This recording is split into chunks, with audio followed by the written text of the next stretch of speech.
What it is, guys, it's your boy Blastphamoushd, and today we're here to hopefully not scare the living crap out of ourselves because it's gonna be scary stories. With that being said, today we're here to check out 2 true scary stories featuring Corpse Husband by Let's Read. If you guys want to watch the original video, the link's in the description down below. Make sure to go check them out. Let go. An active duty Marine a year prior to this story happening.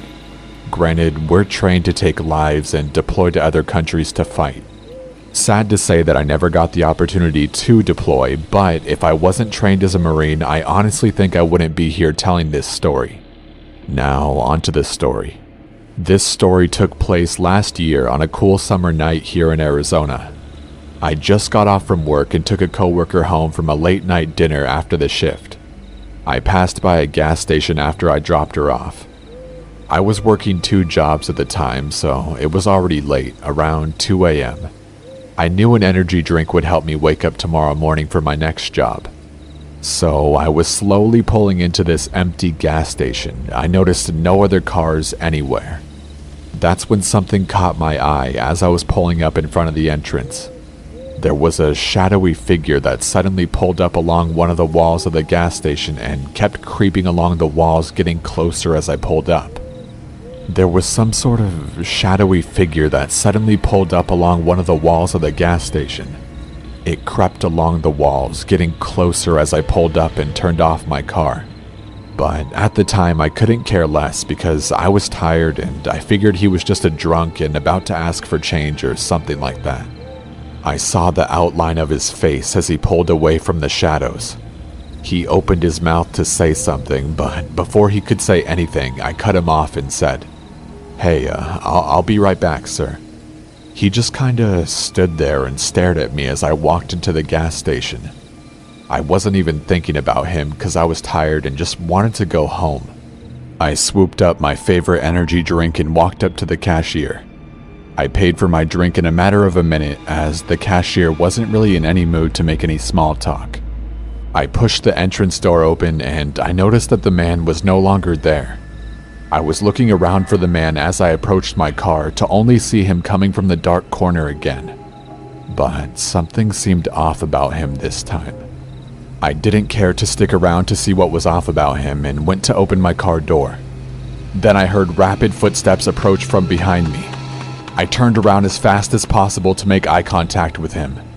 He was just staring at me I'm sorry, man. My reflexes are not for these type of situations. I've already had this happen to me before, and the guy didn't even run up, but he was too close. And my first reflexes is, well, put your feet in his butt. Not literally, but you know. I never fought the dude, but I you know what I mean? Like, I'm not gonna lie. Like, I was like, yo, what's up? Like, you know what I mean? Like, I even took a step towards him, like, yo, what's up? He was just asking for directions, and I felt so embarrassed. Less than an arm's reach away. Every option suddenly ran through my head, screaming at me to just get in the damn car and slam the door. But he was already too close for me to try anything without him trying to do something. So I wanted to try and create a peaceful conversation as a desperate attempt to try to get this creep away from me. I said, "Oh, hey, it's you again. Is there something I can do for you?"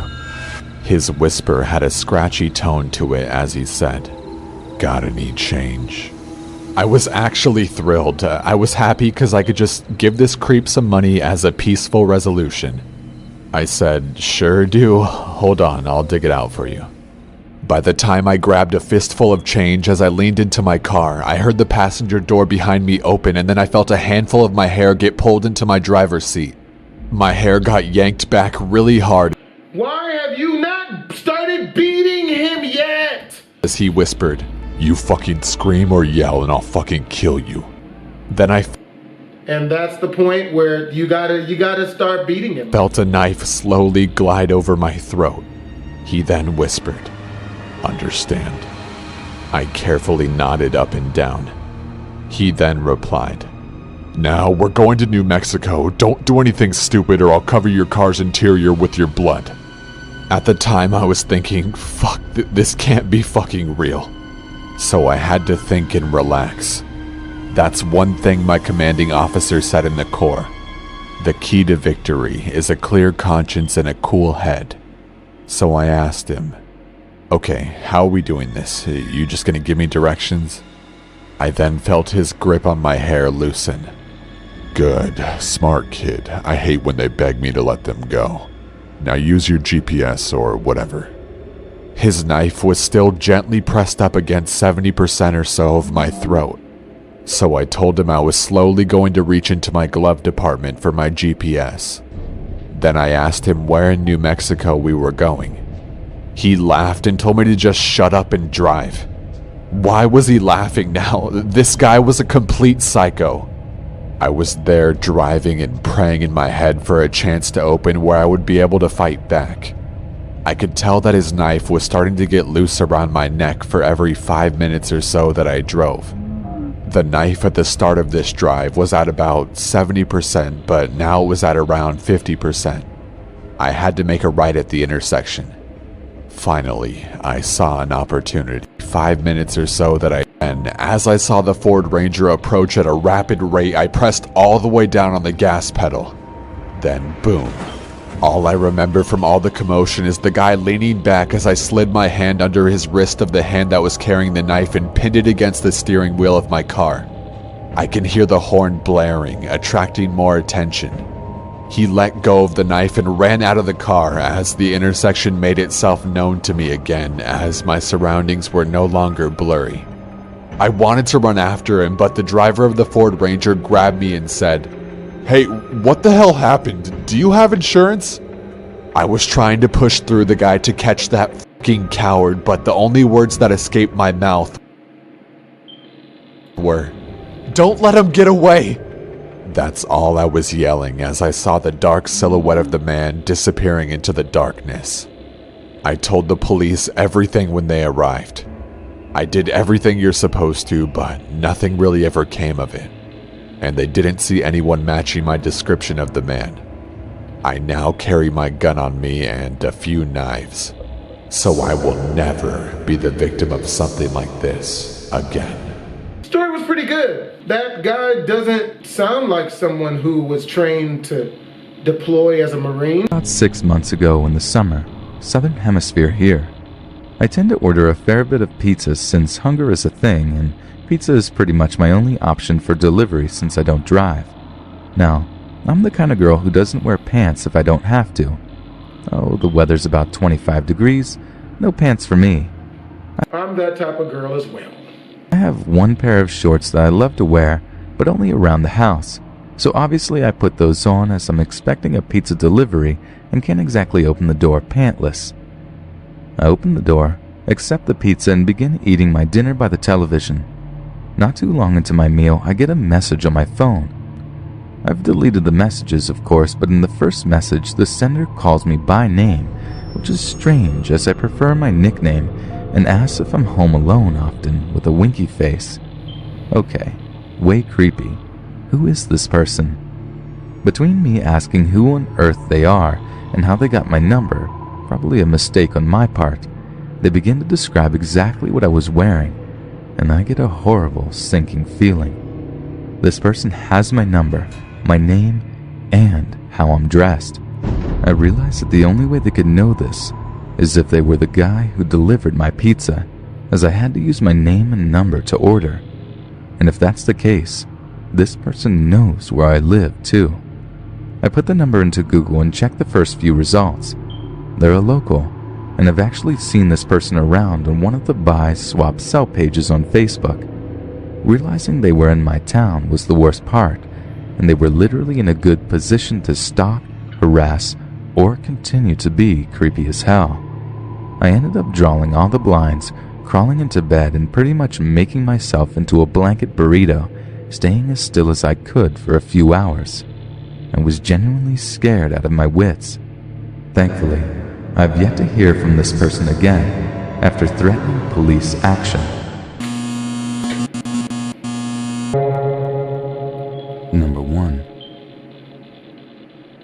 I was having a pleasant dream when what sounded like hammering woke me. After that, I could barely hear the muffled sound of dirt covering the coffin over my own scream. All right. Well, these are going to be scary as all living crap. Number 2. I woke up to hear knocking on glass. At first, I thought it was the window, until I heard it come from the mirror again.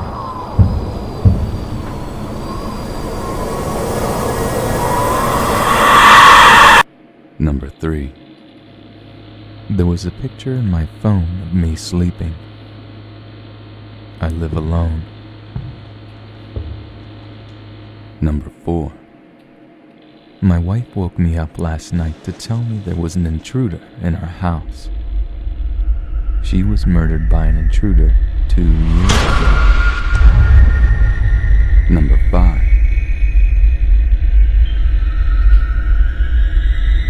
I never go to sleep, but I keep waking up. Number 6. The last thing I saw was my alarm clock flashing 12:07 before she pushed her long, rotting nails through my chest, her other hand muffling my scream. I sat bolt upright, relieved it was only a dream, but as I saw my alarm clock read 12:06, I heard my closet door creak open.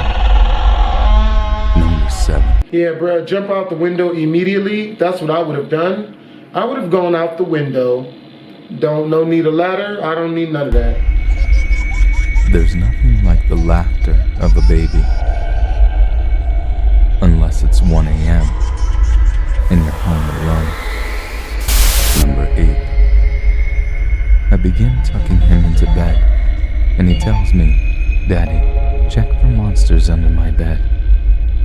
I look underneath for his amusement and see him, another him, under the bed, staring back at me, quivering and whispering, "Daddy, there's somebody on my bed." Number 9. I always thought my cat had a staring problem. She always seemed fixated on my face. Until one day, when I realized that she was always looking just behind me.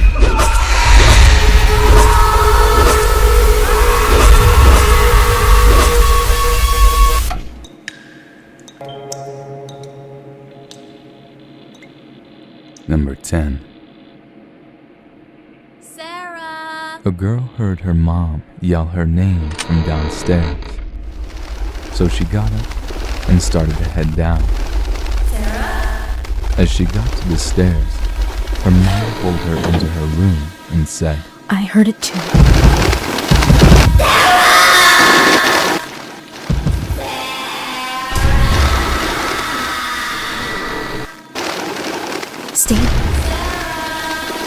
Stay in here and don't make a sound.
Bruh, that is possibly the scariest thing I have ever seen animated. So yo, if you guys want to watch the original video, the link's in the description down below.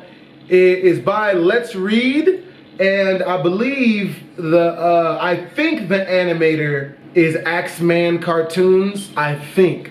But yo, it's your boy Blastphamoushd. Hope you guys enjoyed the video. If you did, make sure to comment, like, and subscribe.